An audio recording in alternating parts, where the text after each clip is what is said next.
up to week 30.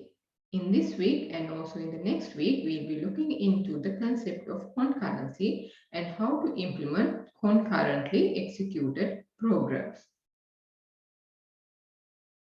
So at the end of this lecture, you should be able to implement a multi-threaded Java application. So first, let's try to understand the concept of concurrency. As humans, we are very good at executing multiple tasks concurrently.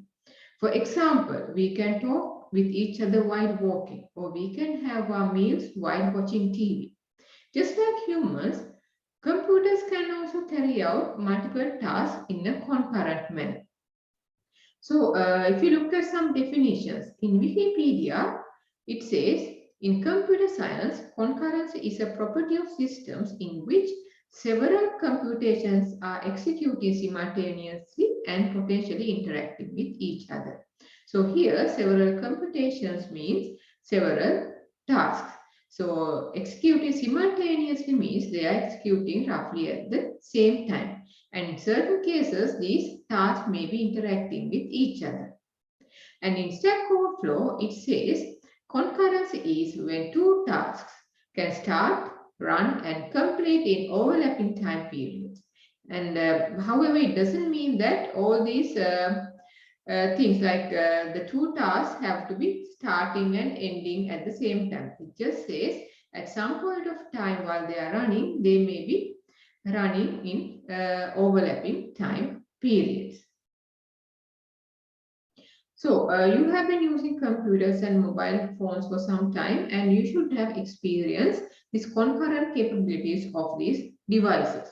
So if you consider a computer, suppose you are writing a document in a Word editor, and while doing that, you have put a movie to be downloaded, and you are listening to some music in the YouTube, and while doing all those, you may be chatting with your friends as well. So these are the applications that are run by you in the computer. In addition to these applications, the computer itself has its own applications running. For example, the system clock. Whether you do anything or not, the system clock will be running. And within a single application also, we can see the concurrent execution. For example, if you think of a word editor, it is taking the keyboard input in a real-time manner, and at the same time it is capable of displaying what we type or what it takes through the keyboard. So there are at least two concurrent tasks happening at the same time, taking the keyboard input and displaying this keyboard input in the screen. So having such concurrent behavior in a computer is very useful.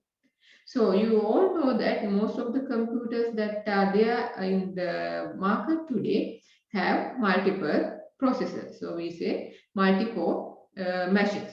So if you want to make use of these multiple processors, then we have to have tasks that can be run parallelly in these processors. And sometimes some of these tasks take long time to complete. We call these the low latency tasks. For example, reading or writing to a hard disk or a network socket may take long time. So if your machine can do only one task at a time until these high latency tasks are completed, you cannot do anything else. However, if we can have concurrent execution of tasks in the machine, then while these high latency tasks are being carried out, other tasks can also be carried out. And as we just discussed, so a word application, a word editor takes the keyboard input and displays the content in the screen. So in order to keep a GUI responsive, there should be a dedicated task allocated for that. Now, how can we write programs that can do multiple tasks? In order to understand that, first we have to understand the basic unit of execution in an application. So there are two basic units of execution in a normal computer application, which are called a process and a thread. So here is a view that I took from the task manager in a Windows machine. As you can see, you can look at all the processes that are running in your machine. And you can also see how many threads and processes are running in your machine. So here you can see that there are 198 processes and more than 2000 threads running. So as you can see, there are more threads than processors when a computer is operating. So what are these processors and threads? A process is a unit of program execution. So if you run a simple program, there should be at least one process that is running. So sometimes people use the word process as same as the word program. However, they are not the same. So in very simple programs or simple applications, there can be single process that is running within this program or application. However, in a complex program, there can be more than one process active at a given time. For example, if you look here in the set of processes, so we see apps number 6. That means we have 6 applications running. So out of that, the Chrome application has more than one process. So one application, Chrome, has multiple processors running. So this is an example to show that a program or a application is made out of one or more processors. Very important thing to remember about process is it is a self-contained execution environment. Most importantly, it has its own memory space. So when a process is running, it does not interfere with the operation of another process even when they are within the same program. Similar to processors, threads are also a unit of program execution. In fact, they are considered a lightweight process. A lightweight process is used as a term because a thread does not have its self-contained execution environment. In other words, a thread is always existing within a process. In other words, if you take a process, there has to be at least one thread running in that process. So if there are multiple threads within the process, these threads, since they are lightweight, they don't have their own memory, so they are sharing the memory space of the process that they are belonging to. So to highlight and summarize, an application or program may have or must have at least one process.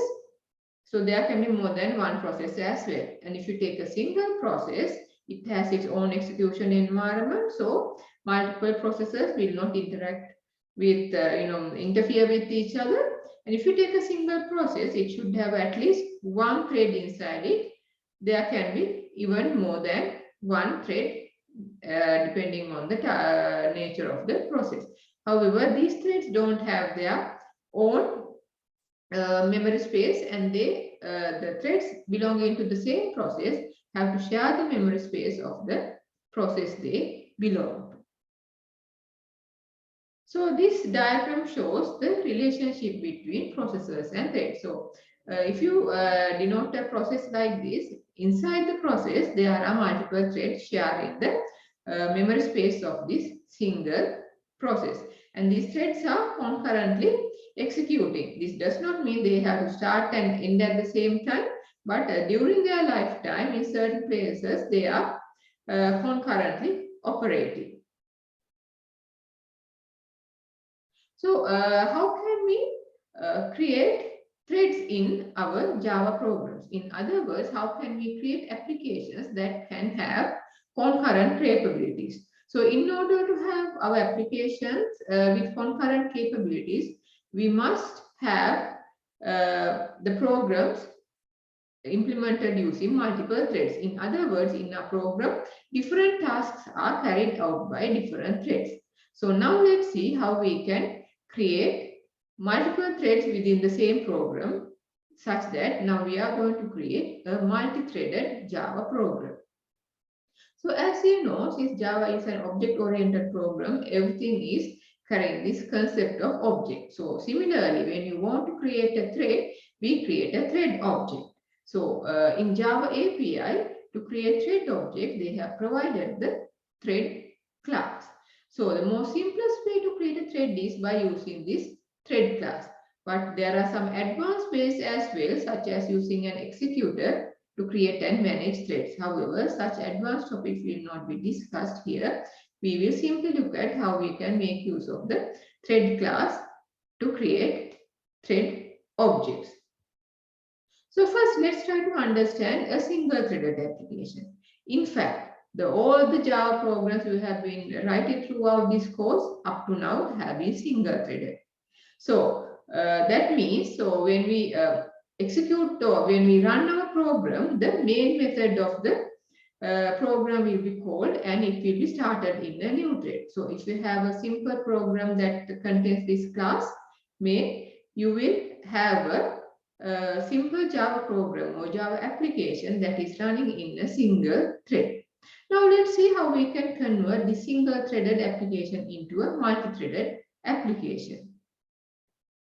Now here we have an application that has two threads. Let's see how the threads have been created. So here, just as in the before slide, we have the main class and we have the main method. Now inside the main method, we are creating a new thread. So in order to create a new thread, we should have a class that extends this thread class. So here we have this class hello thread, which extends the thread class. So remember, if a class extends the thread class, it must contain the method run. So this run method indicates what should be done when this thread is run. So you have to implement this run method if your class extends the thread class. So now inside the main method, now we are creating an object of type hello thread and we assign it to a variable of type thread. Now see, this is nothing other than polymorphism. Our variable that is of type the superclass is being assigned to a variable of the subclass, object of the subclass. So now the object is created, which is the myThread object. However, it is not running yet. Only the thread object has been created. So if you want to, for this myThread object to run in as a new thread, you have to explicitly start it. So we do it by calling the start method of this thread object. Now when the start method is called, the Java runtime environment will make sure it calls the run method of the corresponding thread object. Now here our thread object is the myThread, which is of type hello thread class, and when this myThread is started, this for loop will be executed 10 times. If you try this out, you will see this will be printed 10 times, and after that the run method has finished executed and the thread has completed its task and it is finished. So since we have to use the thread class to create the thread objects in our applications, let's have a brief look at this thread class. So as you can see, the thread class directly inherits from the object superclass and it implements a runnable interface.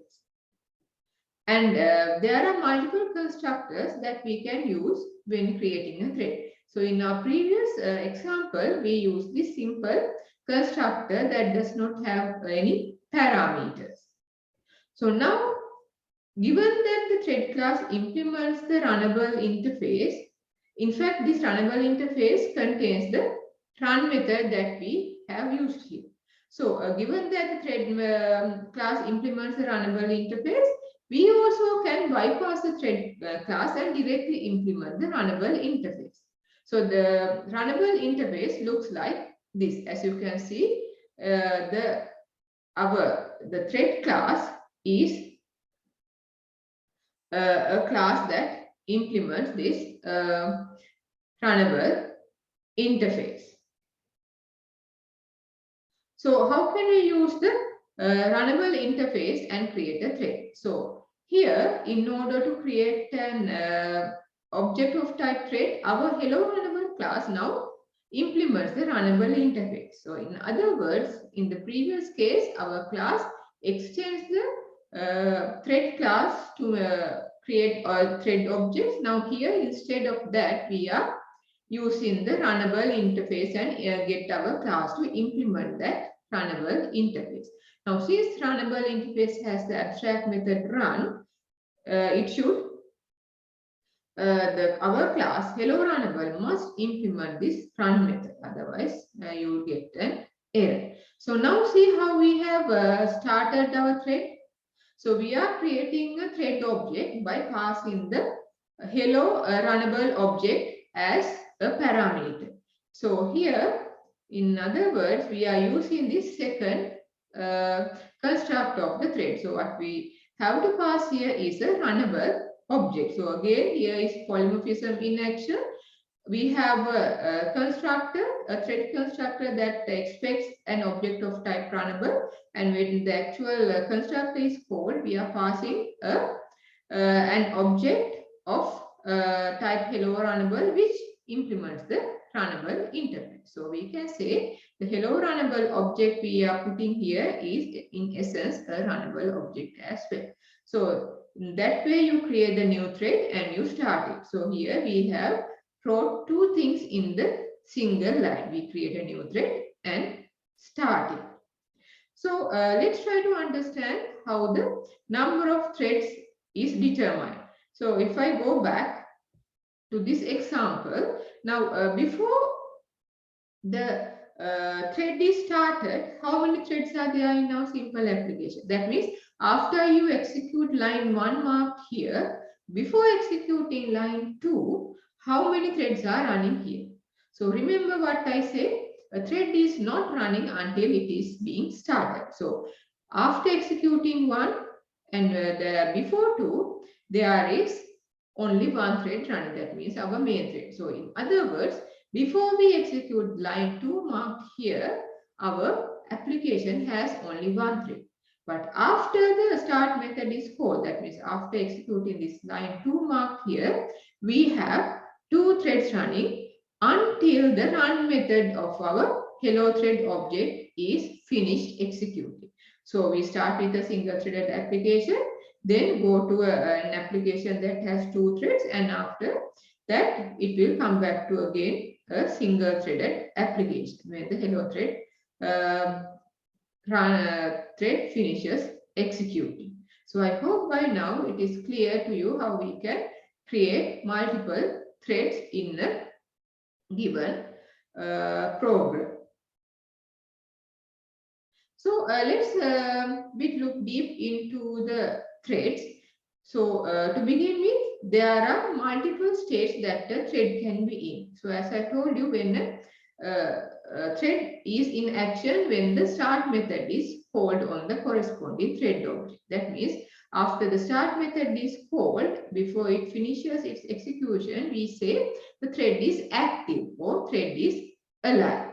So while the thread is alive, there's no such thing that the thread will run continuously.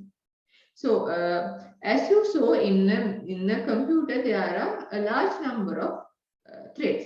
So there's no way that all these threads will be running at the same time.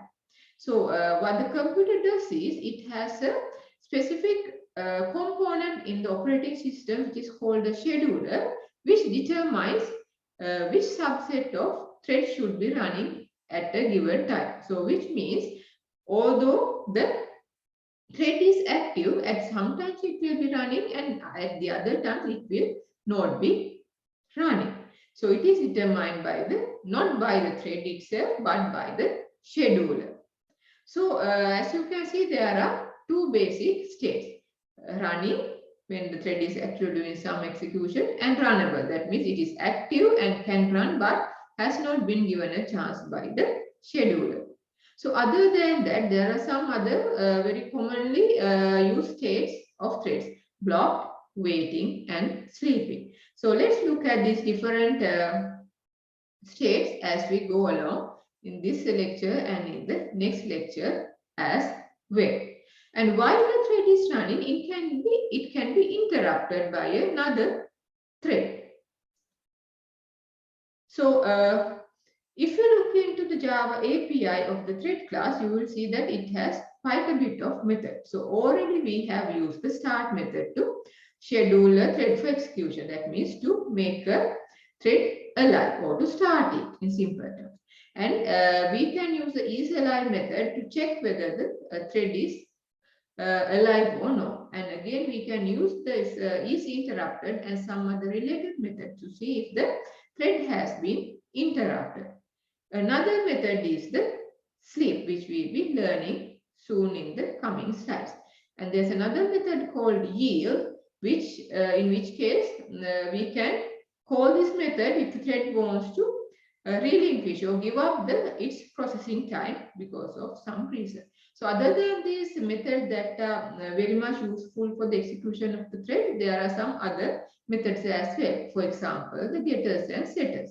So if you want, we can give a name to the thread. By default, the operating system will give a name to the thread, but if you want, using this set name method, you can set the specific name for the thread. And you can access that name using the getter method. So I briefly mentioned about the sleep method. So just like humans, why do we sleep? Because we need to pause ourselves. We want to take a break. So just like that, the threads can also sleep. That means they take a break. So it is useful for pacing of different execution of the threads. So just like when we sleep, we will be setting an alarm like that. The thread also, when it is going to sleep, it indicates how much time it will be sleeping. However, we are specifying that time in milliseconds, but the exact time, the precise timing cannot be guaranteed. So while the thread is sleeping, there can be an interrupt coming from another thread. So if such happens, the thread will stop the timer and wake up. And if there's no interrupt, the thread will sleep until its time expires. Or in other words, in our terms, until its alarm goes off. So this interrupt is a very important concept. So we just learned that while a thread is sleeping, it can be interrupted. And thread can be interrupted even when it is executing or when it is waiting for some other task to be done. So interruption means the expected behavior of the thread at that time is altered because of this external interrupt. So in that case, we say the thread is now facing an exceptional situation. Why? Because the thread has to alter what it has been doing. That means if the thread is sleeping, now it has to stop sleeping. So that is an exception. So you learned about the exceptions in a previous lecture. Now here is a very good example of the practical use of the exception. So here, when the thread's normal behavior is interrupted, we have to raise an exception. This exception is given a specific name and it is called the interrupted exception. So when we know that particular method can throw an exception, then we have to make sure in our code we handle that exception. So by now you know how to handle exceptions. So here I have shown one example of handling this interrupted exception. That means by adding a try-catch block. So here we have the thread sleep method, which sleeps the thread for 4000 milliseconds. So as you can see now, here I have the sleep message class, and inside that I have the main method. So when I call the thread.sleep, which thread will be sleeping? In essence, since there's actually only one thread, that means the main thread, when we call thread.sleep, that main thread is sleeping. In other words, whatever the thread that calls this method will go to sleep. As you can see, sleep is a static method because it can be called on the class without having any object. However, when it is done, the object where this method call is executed is put to sleep.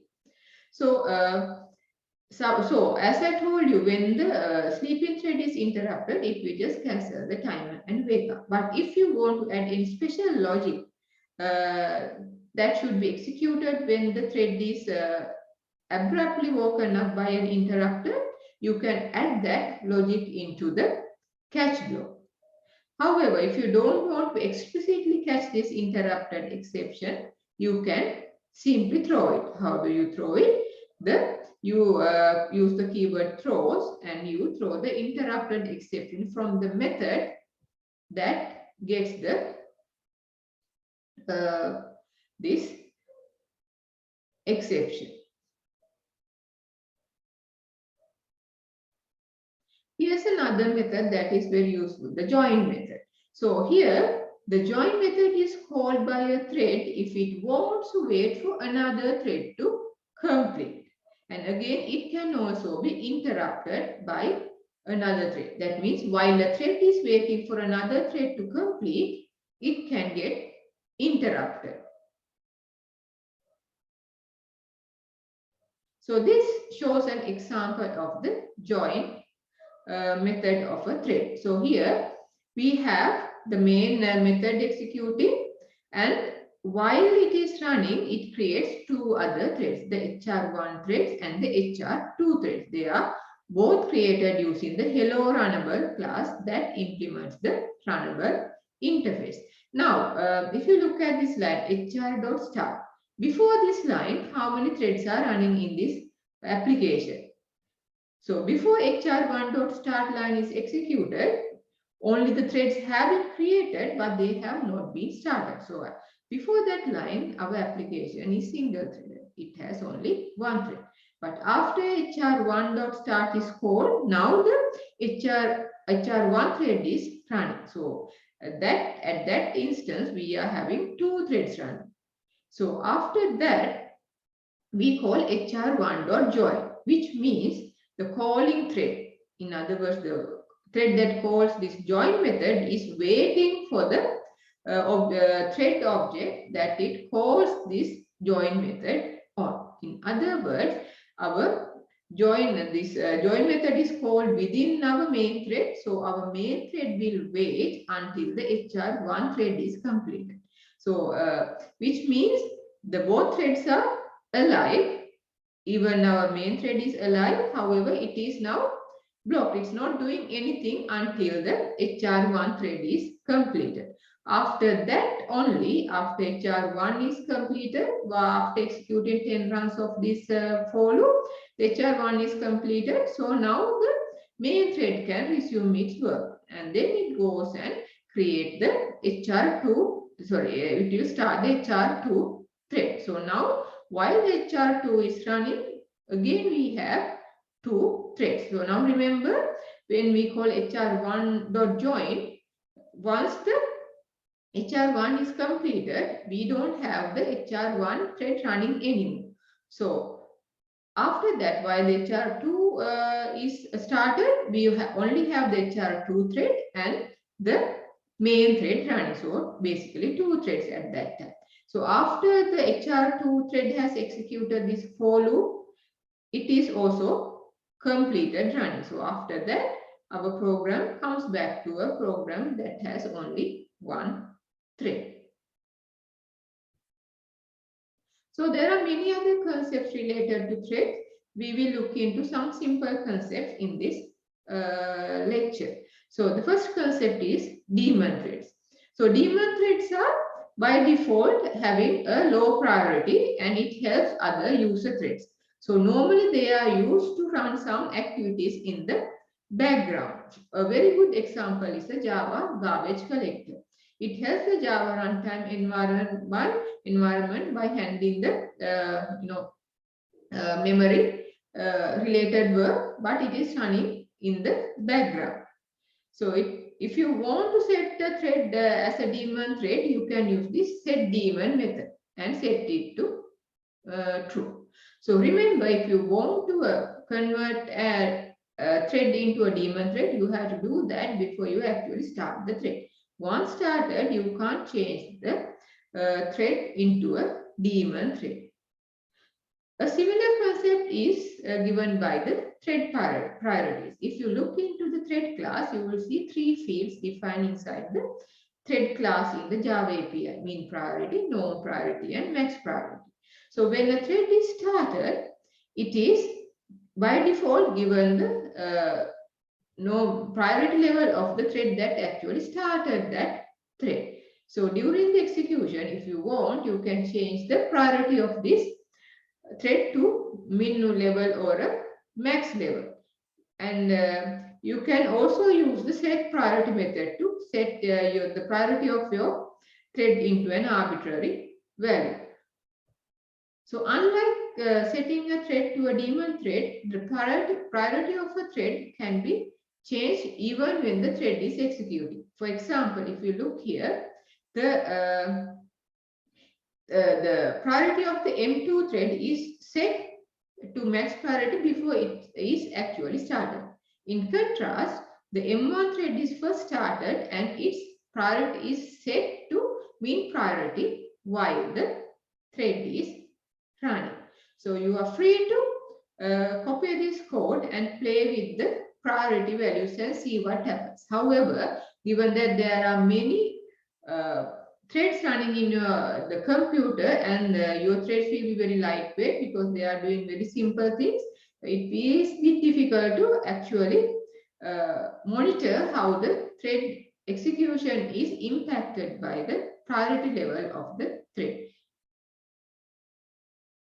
So in summary, we learned the importance of having multi-threading or concurrency capabilities of applications, and we also learned how to implement multi-threading applications using the thread class in Java. So multi-threading is a very cool and very convenient thing. However, you have to be very careful when using multi-threading in your application because there are certain issues related to multi-threading. So in the next lecture, we'll be looking at these multi-threading issues and how to resolve them. Thank you.